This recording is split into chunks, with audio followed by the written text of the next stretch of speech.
everyone, is Puff. Today we are going to investigate something that I've heard a few content creators out there talking about. I really want to know whether there's any truth to it or what else we can use that information for. What am I talking about? It is actually about the set value and also the PSA 10 value and how they may affect the box price. And today I'm going to look through all the Sword and Shield series because these sets, they are out of print and most of them are, I would say, of course there's quite a lot of price movement recently, but they are definitely more settled compared to the recent set, mostly because there's no more reprint, so there will not be any more prices going up and down like crazy. And of course I'm also going to summarize them in my trusted Google Sheet, and I will also try to draw some information from here and see what can lead us to some action in the future, hopefully.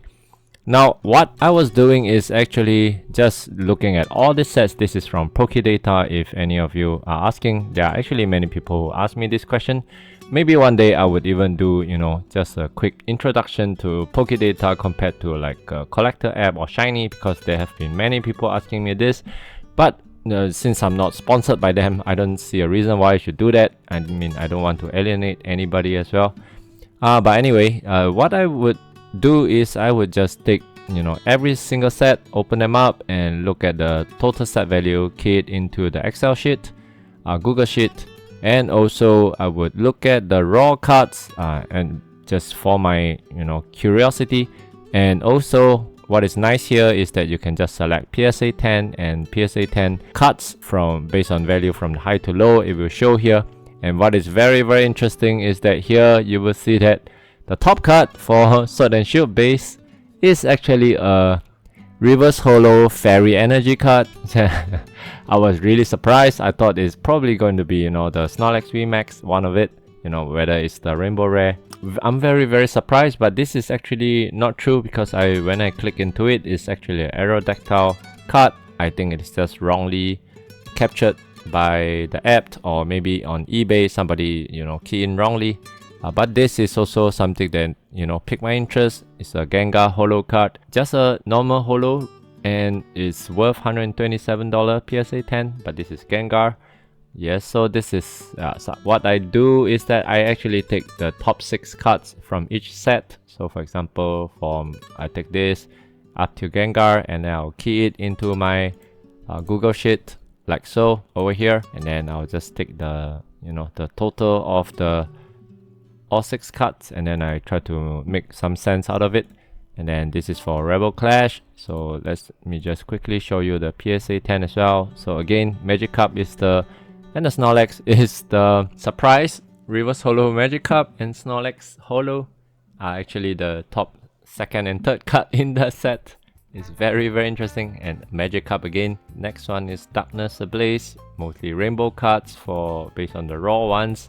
And if we go to PSA 10, here again we have reverse holo. If people really want to collect them, I don't think there's anybody who can stop them from spending this kind of money. It's their money, they can do it with whatever they want. Scizor, Lippert, Pampor, Parasect, reverse holo. Are they true? I'm not sure. Probably. Next one, we have Battle Style. This is actually quite cool. I didn't expect Battle Style PSA 10 prices to be going so well compared to the other set, but again, there are many people who said that Battle Style is the set where they started all out. Honestly, I'm also not fully surprised that the prices will be doing much better, because the all out PSA 10 prices are a lot better than the Amazing Rare or the Rainbow Rare. The top 6 cards are all full art or alt art secret rare. We have Victini here recently doing pretty well. Next one, we have Evolving Sky. To nobody's surprise at all, everybody know what are the top cards. Umbreon VMAX, Rayquaza, Dragonite, Umbreon V, Rayquaza V, Sylveon VMAX, and so on and so forth. If we just continue to go down the page, actually there are still many cards who are selling very well, and obviously that's the reason why this set is one of the best, definitely the best in Sword and Shield. I would say it's probably like the top 10 best sets or best box, best series in the whole of Pokemon TCG. I think probably in top 10. And Fusion Strike, recently the Gengar has been going a little crazy over here, and Espeon as well. So Gengar VMAX, Espeon VMAX, Mew V recently the V card actually has been doing very well recently, and as well as the Celebi. I think it takes quite a few people by surprise. I mean, there are many people who expect these cards to be doing pretty well, but I don't think anybody actually expect them to go so quickly. Even the, Gengar V, it's going for $190. This Darkrai, quite interesting as well. Snorlax again. So you can see actually there are some trends, there are cards that are popular, like the Gengar, Snorlax, Pikachu. There are people actually collecting them in PSA 10, even though it's just like a holo or reverse holo. Eevee is another one. I think we probably will see them later. Alright, so let's now look at the Google Sheet over here. So I actually key in everything from base set, Lost Origin, Silver Tempest, all 12 sets of them. These are the main sets only. And what I did was I actually key in the PSA 10 prices for all the sets over here, and I sum them up, all 6 cards of them. I only took 6 because if I can of course just take 20, 50, whatever it is, but I don't think it's worth the effort. Anyway, we're just doing this as a study. What I also did was I also took the latest box price, current box price, as of 22nd September, right here, price as at 22nd September 2025, so that we have a reference. So that this is the price as of the time of recording. Based on Poké data, of course, you may say that it's not 100% updated, but I think it's close enough. And what I also did was that I took the total price, whether it's the top 6 card or the full set, and I divide it by the box price to give me some idea of a reference. And when I ranked it from the highest to the lowest, now we have some idea what is going on here. So for example, if I just take the PSA 10 top 6 card, here's the good stuff, right? I get an average of 3.75, which I wrote here as well for our easy reference. 3.75 is somewhere exactly at Chilling Reign, interestingly, pretty much in the middle. And what does a higher number means? It means there's a little bit of an upward push as compared to the box price. So if we just look here, comparing this Rebel Clash, which has the lowest value, this divided by this is less than 2. That means that the box price is actually very close to the top 6 card value. And if we compare it to the other extreme, where we have Battle Style here, the top 6 card is $1,400 and the box price is only $287. What does that mean? That means that if you just pull any of this card at the top, especially if you manage to pull the biggest one, pretty high chance that you are going to get your value back. Lost Origin is the same way. If you pull the second best card, manage to get a PSA 10 again, that you probably can get your many times your value of the box back. But of course, we all know that the pull rate is horrible in this era, so I'm not saying that gamble your money away and try to grade them for PSA 10. It's not as simple as that. I've been told the Sword and Shield gem rate is actually much better than Scarlet and Violet, but I know the pull rate is very horrible, so please don't try that. It is also interesting for me to see that actually, if we go by this metric, PSA 10 top 6 card and compared to the box price by the ratio, Battle Style is actually the most undervalued box, if this metric is something that we can believe or can guide us. And Lost Origin is the second most undervalued, even though the price is already that high. And Fusion Strike is the third, even though it's already like $1,000. And fourth is Silver Tempest, and with fifth Astral Radiance, right? And Evolving Sky, surprisingly, is actually under the average. If you go by the ratio, it overvalued. Now let's look at the full set. I've just ranked them from the highest to the lowest. Here we take the full set value, divide by the box price. Again, average is 2.10, so it's pretty much exactly where the Sword and Shield base is, exactly in the middle, the median. And if this number is higher than 2.1, that probably means that the box is undervalued based on the total set value. Anything lower than 2.1, overvalued. So let's take a look at the top few. So if we just go by the full set value, if we don't think about whether what's the price in PSA 10 and things like that, actually Chilling Reign seems to be the most undervalued box, and very surprising. Again, Battle Style is here. Just now the Battle Style was the top, now they are the second. Battle Style is 2.71 compared to the average 2.1. Again, this means that it's probably undervalued.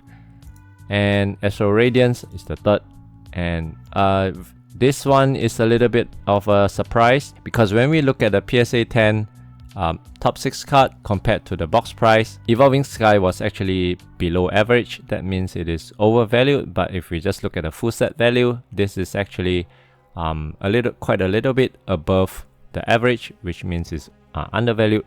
I think one way we can look at it is because Evolving Sky is such a deep set that they have many cards that is valued very highly. So when we do the PSA 10, the PSA 10 metric, we only take 6 cards, but there are so many cards in Evolving Sky that is actually selling for a very high price.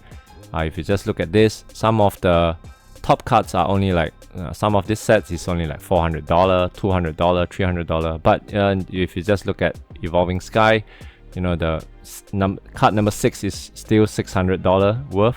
And if I just continue to populate this thing, I'm very sure this number will change. Then they will probably move Evolving Sky slightly upwards. So I think that's the reason. And I mean, if I compare, how to make sense of this, that's probably the reason. And then again, we see Brilliant Star here and Silver Tempest here. Now let's just look at the last few sets that doesn't seem to be doing so well. So we see Rebel Clash here, Darkness Ablaze at the bottom, and probably means that we probably should avoid them. Again, we have Rebel Clash, Darkness Ablaze right at the bottom as well over here, both based on both metric. So these are probably sets that we if you are thinking about investing and looking for growth in the booster box price, maybe you should avoid them. And then you may ask, then what about Sword and Shield base? Why are they selling so well? So halfway through recording this, actually nearing the end, I just realized that I made a mistake with the Sword and Shield base price. It was, I think if you pay attention, you probably saw it as well. It was showing $240. Then I was like thinking it cannot be so cheap, because I remember it being quite expensive. So after checking again, it's actually at $519. Very expensive.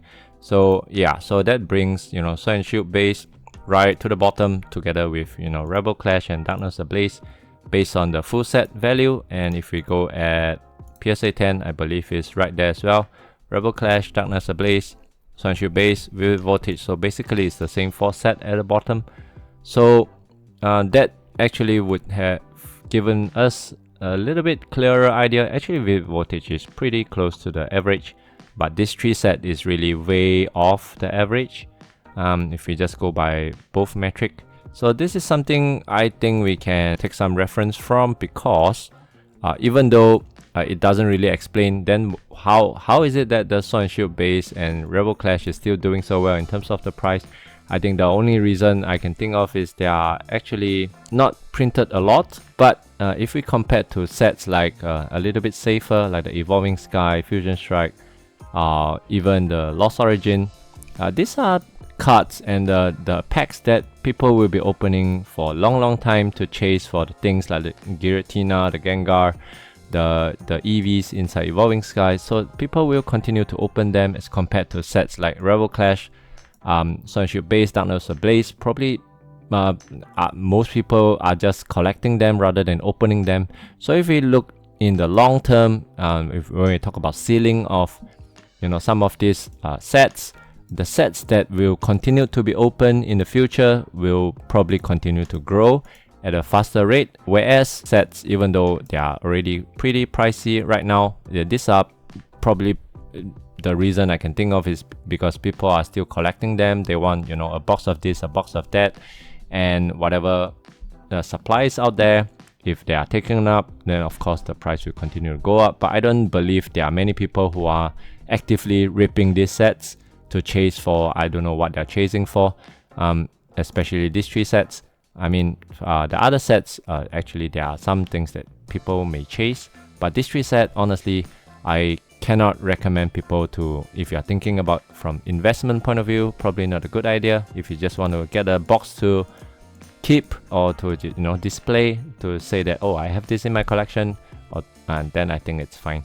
Yeah, so I think this is something that was interesting to me because I really want to investigate something that the other content creator actually said, and there are more and more people talking about PSA 10 value as compared to just the full set value or just the top chase card. So it's something that I hope it benefits you as well and give you some idea of what to look for.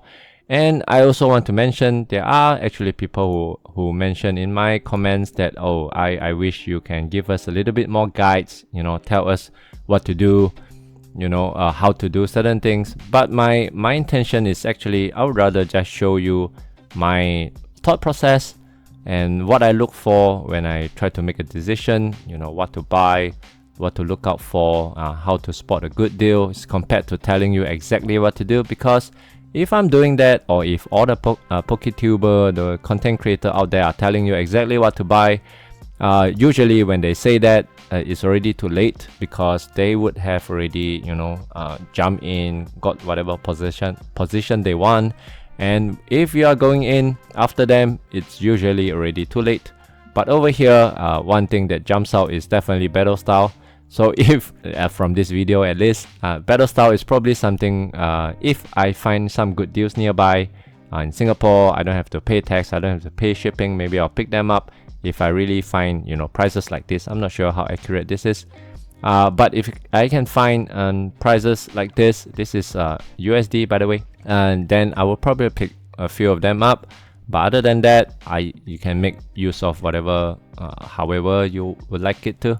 Yeah, so this is what I wanted to share today. I hope you find it interesting. If you have any comments, or if you don't agree, or if you agree with what I said, you can leave a comment down below. If you like what I did over here, please like and subscribe as well. Right, see you in the next one. Bye.